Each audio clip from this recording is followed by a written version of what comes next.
నమస్తే. నిన్న ఉస్మానియా యూనివర్సిటీకి ముఖ్యమంత్రి గారు రావడం జరిగింది. ప్రజాపాలనలో భాగంగా కంచెలు బద్దలు కొడతాం మనం రాగానే అని చెప్పినటువంటి ముఖ్యమంత్రి గారు ఉస్మానియా యూనివర్సిటీలో ఎన్నడూ లేనటువంటి విధంగా కంచెలను బాతి చుట్టూ పోలీసులను పెట్టి గజానికి ఒక పోలీసుని పెట్టి ఇక్కడికి రావడం జరిగింది.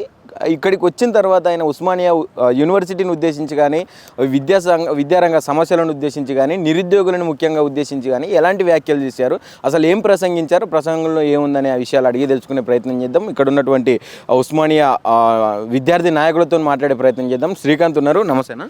నమస్తే అండి. ఏం జరుగుతూ ఉన్నది అసలు? రేవంత్ రెడ్డి గారు ఆనాడు అసెంబ్లీ ఎన్నికల్లో భాగంగా ఒక మాట చెప్పిండు. 6 గ్యారంటీలతో పాటు 7వ గ్యారంటీగా నేను ప్రజా స్వేచ్ఛను నిర్బంధాలు లేనటువంటి తెలంగాణను కొనసాగిస్తామని మాయమాటలు చెప్పినట్టు రేవంత్ రెడ్డి గారు నిన్న ఉస్మానియా యూనివర్సిటీకి వచ్చే ముందు గత వారం రోజులుగా విద్యార్థి నాయకులను అరెస్ట్ చేస్తూ కనిపిస్తే కేసులు పెడతామనేటువంటి నినాదంతో పోలీసులు తిరుగుతూ విద్యార్థుల నాయకులను వారం రోజుల నుంచి నిర్బంధిస్తూ తిరుగుతూ ఉన్నారు. రోజు అరెస్ట్ చేస్తూ రోజు ఒక కేసు పేరిట విద్యార్థి నాయకులను వేధించింది ఈ రేవంత్ రెడ్డి ప్రభుత్వం. రేవంత్ రెడ్డి గారు ఉస్మానియా యూనివర్సిటీకి వచ్చేటువంటి ముందున 24 గంటల ముందు నుంచే ఇనుప కంచెలను ఏర్పాటు చేసుకొని వేల మంది పోలీస్ పహారాతోటి ఉస్మానియా యూనివర్సిటీకి రావాల్సినటువంటి అవసరం ఏముందని మేము అడుగుతా ఉన్నాం. ఇనుప కంచెల వెనుక నేపథ్యం ఏంది అసలు? రేవంత్ రెడ్డి విద్యార్థి లోకానికి ఇచ్చినటువంటి హామీలు నెరవేర్చకుండా స్పష్టమైనటువంటి విధానం ఏందో తెలియజేయకుండా ఉస్మానియా యూనివర్సిటీకి రావడాన్ని యావత్తు ఉస్మానియా యూనివర్సిటీ విద్యార్థులు వ్యతిరేకిస్తారనేటువంటి భయంతో ఇనుప కంచెల మధ్యన పోలీస్ పహారా నడుమ ఉస్మానియా యూనివర్సిటీకి రేవంత్ రెడ్డి రావడం సిగ్గుచేటని మేము తెలియజేస్తూ ఉన్నాం. ఈ రాష్ట్రంలో ఉన్నటువంటి మేధావులు విద్యావంతులు ఎవరైతే ప్రతిపక్షానికి తొత్తుగా వ్యవహరిస్తూ ఉన్నటువంటి కుహన మేధావులు ఉన్నారో వారందరూ కూడా సమాధానం చెప్పాల్సిందిగా మేము అడుగుతూ ఉన్నాం. రేవంత్ రెడ్డి గారు ఇనుప కంచెల మధ్యన పోలీస్ పహారా మధ్యన ఉస్మానియా యూనివర్సిటీకి రావడం ఏందని మేము అడుగుతా ఉన్నాం. ప్రజాపాలనని ప్రగతి రాజకీయం చేస్తూ ఉన్నారని చెప్పి ప్రధానంగా మాట్లాడుతూ ఉన్నారు. ఎందుకు స్వాగతించలేకపోతున్నారు మీరు ముఖ్యమంత్రి గారు ఉస్మానియా యూనివర్సిటీకి వస్తే? అంటే 20 సంవత్సరాల దాకా ఒక్క ముఖ్యమంత్రి కూడా యూనివర్సిటీలో అడుగుపెట్టిన దాఖలాలు లేవని చెప్పి చాలామంది చెప్తా ఉన్నారు కదా. 20 సంవత్సరాల నుంచి ఏ ముఖ్యమంత్రి కూడా ఉస్మానియా యూనివర్సిటీకి రాలేదన్నటువంటి దద్దమ్మలు ఒకటి తెలుసుకోవాలి. ముఖ్యమంత్రిగా ఉన్నటువంటి కేసీఆర్ గారు ఆనాడు అప్పటి రాష్ట్రపతి అయినటువంటి ప్రణబ్ ముఖర్జీతో ఉస్మానియా యూనివర్సిటీకి రావడం జరిగింది.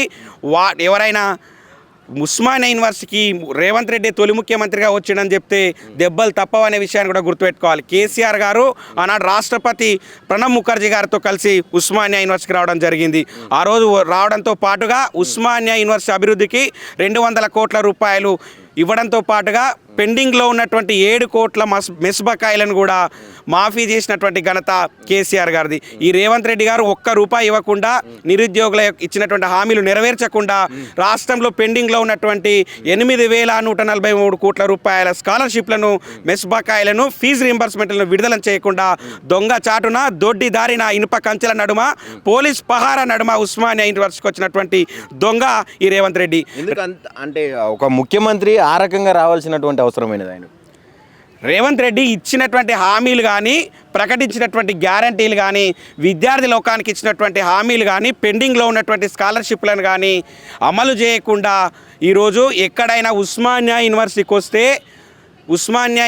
వస్తే దెబ్బలు తప్పవని గ్రహించినటువంటి ప్రభుత్వం రేవంత్ రెడ్డిని ఎక్కడ ప్రశ్నిస్తారో, రేవంత్ రెడ్డి అంటే విద్యార్థులు ఎక్కడ పడతారో అన్నటువంటి భయంతో ఈరోజు ప్రభుత్వం భయపడి రేవంత్ రెడ్డి గారు ఇనుప కంచెల నడుమ పోలీస్ పహారా నడుమ ఉస్మానియా యూనివర్సిటీకి రావడం జరిగింది. ఇప్పుడు ఎందుకు మిమ్మల్ని కూడా అరెస్ట్ చేశారా? ఇది అంటే ముఖ్యమంత్రి వస్తున్నారని తెలిసి 24 గంటల ముందు నుంచే ప్రివెంటివ్ అరెస్టులు కొనసాగినాయి. హాస్టల్స్ కూడా ఖాళీ చేయించిన పరిస్థితి చూసినాం. ఇట్లా దీని గురించి ఏం చెప్తారు సార్? రేవంత్ రెడ్డి గారు భయంతో గత వారం రోజులుగా విద్యార్థి సంఘ నాయకులు ఎవరైతే ఉన్నారో వారు ఆర్ట్స్ కాలేజ్ ఆవరణలో ఎగ్జామ్స్కి అటెండ్ అయితే కూడా అరెస్టు చేసేటువంటి ప్రయత్నం చేసిన సందర్భాలు కనిపిస్తూ ఉన్నాయి. మొన్నటికి మొన్న మా విద్యార్థి సంఘ నాయకులందరూ ఆర్ట్స్ కాలేజ్ ఆవరణలో ఏదో ప్రశాంత వాతావరణంలో రేవంత్ రెడ్డి గారిని విన్నవించేటువంటి ప్రయత్నం చేసి అరెస్టు చేసి గూండాల వల్లే ప్రదర్శించి మాపై కేసులు బనాయించినటువంటి సందర్భం ఉన్నది. అలాగే మరుసటి రోజున కూడా మా విద్యార్థి నాయకుల పైన రెండవ రోజు కూడా కేసు బనాయించి మ్యాన్ హ్యాండ్లింగ్ చేసినటువంటి పరిస్థితి కూడా ఆ రోజు ఉన్నది. రేవంత్ రెడ్డి గారు ఉస్మానియా యూనివర్సిటీకి రావడానికి 24 గంటల ముందలే అన్ని విద్యార్థి సంఘాల నాయకులను అరెస్ట్ చేసి పోలీసులు బంధించినటువంటి సందర్భం కూడా ఉన్నది. అలాగే ఉస్మానియా యూనివర్సిటీలో ఉన్నటువంటి హాస్టళ్లకు కూడా హాస్టళ్ల వద్ద కూడా భారీ ఎత్తున పోలీస్ పహారా పెట్టి రేవంత్ రెడ్డిని ఉస్మానియా యూనివర్సిటీలోకి తీసుకొచ్చిర్రు ఈ పోలీసులు.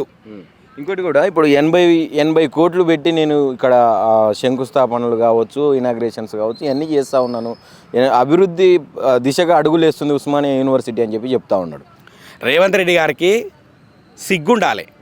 80 కోట్ల రూపాయలతోటి మాజీ ముఖ్యమంత్రి వర్యులు, తెలంగాణ తొలి ముఖ్యమంత్రి వర్యులు కేసీఆర్ గారు ఆనాడు ఉస్మానియా యూనివర్సిటీ అభివృద్ధికి దోహదపడాలని, ఉస్మానియా యూనివర్సిటీని ఉన్నతంగా చూడాలనేటువంటి ఆకాంక్షతోటి తెలంగాణ ఉద్యమానికి నిలవైనటువంటి ఉస్మానియా యూనివర్సిటీని, తెలంగాణ రాష్ట్ర సాధనలో కీలకమైనటువంటి ఉస్మానియా యూనివర్సిటీని అభివృద్ధి పదంలో నడిపియాలి, ఉస్మానియా యూనివర్సిటీని ఉన్నతంగా తీర్చిదిద్దాలనేటువంటి ఉద్దేశంతో ఆనాటి ముఖ్యమంత్రి కేసీఆర్ గారు 200 కోట్ల రూపాయల ఉస్మానియా యూనివర్సిటీ అభివృద్ధికి 200 కోట్ల రూపాయలు కేటాయించడంతో పాటుగా 7 కోట్ల రూపాయల మెస్బకాయలను కూడా ఆ రోజు ఆయన మాఫీ చేసినటువంటి సందర్భం ఉన్నది. అలాగే ఉస్మానియా యూనివర్సిటీలో విద్యార్థులకు హాస్టళ్ల కొరత ఉంది, హాస్టళ్ల సమస్య ఉందని 80 కోట్ల రూపాయలతో హాస్టళ్ళు ఇంటర్నేషనల్ స్థాయిలో హాస్టల్ నిర్మించినటువంటి ఘనత కేసీఆర్ గారిది. ఈరోజు కాంగ్రెస్ పార్టీకి కానీ రేవంత్ రెడ్డి గారికి ఒక రేవంత్ రెడ్డి గారికి కూడా ఒక బుద్ధి ఉన్నది. మంది బిడ్డలను మా బిడ్డలని చెప్పుకునేటువంటి కాంగ్రెస్ బుద్ధి, రేవంత్ రెడ్డి బుద్ధి మళ్ళొకసారి స్పష్టమైంది. కేసీఆర్ గారు 80 కోట్ల రూపాయలతో నిర్మించినటువంటి హాస్టళ్లను వారు నిర్మించినట్టుగా చిత్రీకరించుకునే ప్రయత్నం చేస్తూ ఉన్నాడు. జస్ట్ రిబ్బన్ కట్ చేసిపోతే రేవంత్ రెడ్డి గారు రాష్ట్రం ఏర్పడిన నాటి నుంచి కూడా ఒకటే విధానాన్ని పాటిస్తూ ఉన్నాడు. జేబులో కత్తెర పెట్టుకొని రేవంత్ రెడ్డి గారు జేబులో కత్తెర పెట్టుకొని ఉస్మానియా యూనివర్సిటీలో కానీ రాష్ట్ర వ్యాప్తంగా కానీ కేసీఆర్ గారు నిర్మించినటువంటి ఫ్లైఓవర్లు అయితేనేమి, హాస్టళ్ళు అయితేనేమి అనేక అభివృద్ధి పథకాలను తాను ప్రారంభించినట్టుగా, వారేదో అభివృద్ధి చేసినట్టుగా, వారేదో నిధులు ఇచ్చినట్టుగా గొప్పలు చెప్పుకుంటా ఉన్నాడు రేవంత్ రెడ్డి గారు. రేవంత్ రెడ్డి గారు నిన్న ఉస్మానియా యూనివర్సిటీకి వచ్చి ఇచ్చినటువంటి స్పష్టమైనటువంటి హామీలు ఏంటివి? మీరు ప్రకటించి మెస్బకాయలు పూర్తిగా మాఫీ చేస్తా అని చెప్పిర్రా, లేకుంటే కొత్త హాస్టళ్ళకి ఏమైనా శంకుస్థాపన చేసిర్రా? లేకపోతే నిన్న రేవంత్ రెడ్డి గారు ఒక మాట చెప్తా ఉన్నారు, డిసెంబర్ లోపు మీరు ఆ పథకాలకు రూపకల్పన చేసుకోండి, నేను ప్రొసీడింగ్స్ అని చెప్పారు. డిసెంబర్లో ఇచ్చేటటువంటి ప్రొసీడింగ్స్కి మీరు ఇప్పుడు ఎందుకు వచ్చిరని మేము అడుగుతా ఉన్నాం. నిన్న పనిలోకి వచ్చిర్రా? ఉస్మానియా యూనివర్సిటీకి మీరు వచ్చి నిన్న చేసింది ఏందని మేము అడుగుతా ఉన్నాం. అంటే ఆయన నిన్న చేసినటువంటి ప్రసంగాన్ని ఉద్దేశించి ఏం చెప్పాలనుకుంటున్నారు? నిన్నటి రేవంత్ రెడ్డి ప్రసంగం ఊకదంపుడు ఉపన్యాసాలతో ఉత్తర కుమార ప్రగల్భాలు పలుకుతూ ప్రతిపక్ష నాయకుల చుట్టే తిరిగింది. కానీ ఎక్కడా కూడా ఉస్మానియా యూనివర్సిటీ అభివృద్ధికి దోహదపడతానని కానీ, ఉస్మానియా యూనివర్సిటీ విద్యార్థులను ఉన్నతంగా తీర్చిదిద్దుతానని చెప్పినటువంటి మాటలు, అటువంటి దాఖలాలు లేవు. రేవంత్ రెడ్డి మాటలు ఏమైనా ఒక ఊకదంపుడు ఉపన్యాసంతో సాగినాయి తప్ప, ప్రతిపక్ష నాయకుల చుట్టే తిప్పినాయి తప్ప ఎక్కడా కూడా ఒక అభివృద్ధికి దోహదపడతామని చెప్పలేదు. ఉస్మానియా యూనివర్సిటీ వేదిక కూడా రేవంత్ రెడ్డి బుద్ధి బయటపడింది. ఉస్మానియా యూనివర్సిటీ వేదిక కూడా రాజకీయాలు చేసింది తప్ప అభివృద్ధికి ఏం చేయలేని విషయాన్ని కూడా మేము తెలియజేస్తా ఉన్నాం. ఫైనల్గా ఏం చెప్పదలుచుకున్నాం బ్రదర్ నిన్నటి ఎపిసోడ్ అంతా?